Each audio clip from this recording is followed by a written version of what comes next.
Tidak ada bantal empuk apalagi selimut hangat di Hotel Darurat Stasiun Cikarang, Kabupaten Bekasi, Jawa Barat. Seluruh tamunya bebas tidur di dalam stasiun hingga ke sekitar taman.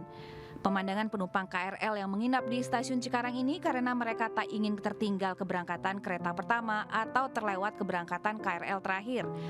Fenomena ini bahkan mendapat perhatian dari Menteri Perhubungan. Menhub berjanji akan mempertimbangkan kereta KRL Jabodetabek bisa beroperasi selama 24 jam sebagai solusinya. Seiring berjalannya waktu, jumlah penumpang stasiun Cikarang juga turut meningkat. Dari total 5,07 juta penumpang pada tahun kemarin, naik menjadi 5,25 juta penumpang di tahun 2025. Namun kenaikan jumlah penumpang ini ternyata tidak diiringi dengan penambahan rangkaian kereta serta jumlah keberangkatan. Bagi pejuang rupiah yang hendak menuju Jakarta dan sekitarnya, mereka harus mengejar kereta pertama pada jam 4 dini hari agar tidak terlambat. Namun berbeda bagi pekerja lembur, mereka tak bisa lagi menaiki kereta pemberangkatan terakhir. Sedangkan untuk menggunakan moda transportasi lain tentu saja harus merogoh kantong lebih dalam. Dalam keterbatasan di malam yang semakin larut, para pekerja ini tidak punya pilihan. Kursi-kursi di ruang tunggu, lantai stasiun Cikarang yang dingin, pada akhirnya jadi persinggahan sementara. Semua dilakukan demi bertahan hidup dan juga dapur bisa tetap ngebul. Tim Liputan iNews melaporkan. Kita beralih ke informasi lain, pemirsa. Kepanikan warga pecah saat banjir bandang yang membawa lumpur serta material kayu menerjang kawasan Kampung Cibojong, Cisurupan, Garut, Jawa Barat. Banjir diduga akibat luapan sungai yang tak bisa menampung air akibat hujan deras dengan intensitas tinggi selama beberapa jam.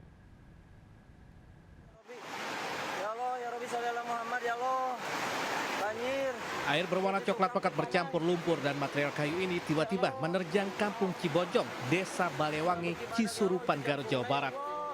Banjir bandang diduga akibat hujan deras dengan intensitas tinggi yang mengguyur kawasan ini sejak Kamis siang. Debit air yang tiba-tiba meningkat membuat aliran air sungai di belakang permukiman meluap hingga meluber dan menerjang permukiman warga. Akibat terjangan banjir ini membuat akses jalan terputus. Selain itu, sisa lumpur, material kayu, dan sampah juga menutup jalan dan rumah warga. Warga dan pemerintah desa pun bahu-membahu membersihkan sisa-sisa kotoran yang terbawa banjir agar akses jalan bisa kembali dilalui kendaraan. Namun warga mengaku khawatir adanya banjir susulan mengingat curah hujan masih tinggi. Petugas mengimbau warga selalu waspada selama kondisi cuaca masih belum menentu. Tim Liputan iNews melaporkan.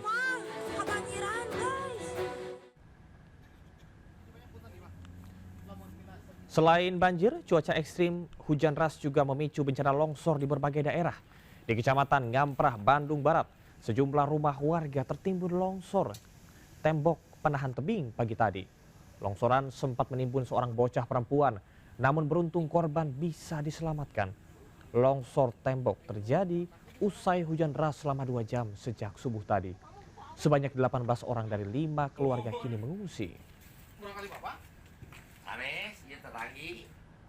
Pemirsa, 6 santri tewas tenggelam dalam kubangan saat berenang di air bekasan galian di Bangkalan, Jawa Timur. Bahkan satu ustadz yang berusaha menolong juga harus dirawat di puskesmas setempat. Pemirsa, warga digegerkan dengan tenggelamnya 6 santri di kubangan air bekas galian di atas Bukit Jepit, Bangkalan, Jawa Timur. Seluruh korban yang masih di bawah umur tersebut dievakuasi ke puskesmas setempat. Tangis histeris pecah saat keluarga korban tiba dan melihat kondisi jasad korban.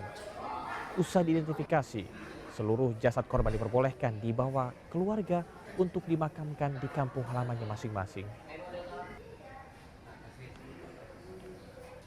Saat niat sudah bulat, maka bencana pun tak jadi halangan. Pasangan pengantin di Jombang, Jawa Timur tetap melakukan resepsi di tengah banjir yang melanda kampungnya.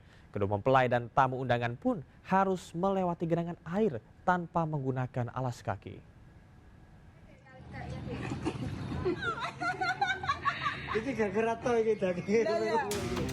Mempelai wanita ini harus digendong dari rumahnya ke tempat digelarnya ijab kabul lantaran banjir merendam Desa Pager Tanjung, Kecamatan Ploso, Jombang, Jawa Timur. Sebelumnya banjir terjadi sejak malam akibat tingginya curah hujan yang berlangsung sepanjang hari. Namun genangan banjir tersebut tidak menyurutkan semangat Suwarno dan Halimah untuk melangsungkan prosesi walimahan. Para tamu yang berdatangan juga harus bertelanjang kaki di tengah genangan banjir. Meski banjir, Pihak keluarga mengaku terpaksa melanjutkan prosesi pernikahan karena sudah terlanjur dipersiapkan sejak lama. Banjir terjadi diduga akibat kondisi sungai yang ada di desa Pager Tanjung Dangkal, sehingga setiap turun hujan deras, air dari sungai meluap ke permukiman. Dan kali ini adalah yang paling parah.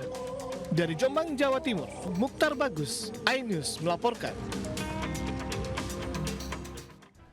Lantaran sopir ambulans mengikuti pertandingan bola voli dalam rangka Hari Kesehatan Nasional, seorang pasien terpaksa dibawa dengan taksi online menuju rumah sakit di Gorontalo. Pihak puskesmas menyayangkan keluarga yang tidak membawa pasien ke puskesmas untuk penanganan awal. Istighfar ya, istighfar. Kalau di ambulans itu ada. Viral di media sosial, seorang warga yang sakit diduga tidak mendapatkan ambulans dari puskesmas Sipatana, Gorontalo untuk dirujuk ke rumah sakit. Sebelumnya, pihak keluarga menghubungi salah satu tenaga kesehatan di puskesmas Sipatana untuk melihat kondisi keluarganya yang sakit. Petugas yang tiba di rumah pasien melihat kondisinya sudah harus mendapatkan perawatan dan diarahkan untuk segera ke rumah sakit. Pihak keluarga pun kemudian menghubungi pihak puskesmas Sipatana untuk minta tolong difasilitasi mobil ambulans untuk membawa pasien ke rumah sakit.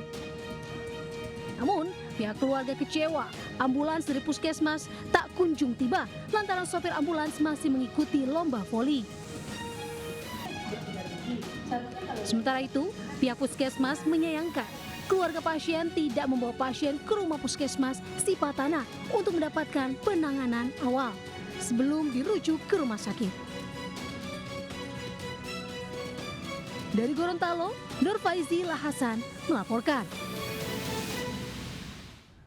Berdalih menjadi korban tabrakan, seorang anggota polisi menganiaya seorang pengendara motor di Jalan Sisingamangaraja, Medan, Sumatera Utara.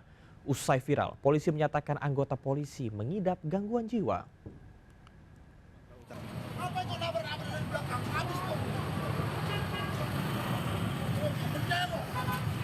Seorang pengendara sepeda motor ditabrak oleh oknum polisi yang bertugas di Polda Sumatera Utara. Meski sudah dilerai oleh masyarakat sekitar, oknum polisi yang mengenakan kaos oranye tetap emosi karena dirinya ditabrak dari belakang saat keluar dari Polda Sumut. Tak hanya memukul, oknum polisi begitu berapi-api, emosi memarahi seolah-olah dirinya mendapat ancaman besar. Terkait insiden ini, pihak Polda Sumut mengatakan Brigadir G alami gangguan jiwa berat sehingga mengamuk dan tidak terkontrol. Kini Brigadir G sudah dibawa ke Rumah Sakit Jiwa Provinsi Sumatera Utara untuk dirawat. Dari Medan, Sumatera Utara, Aim Nur Rasid, iNews melaporkan.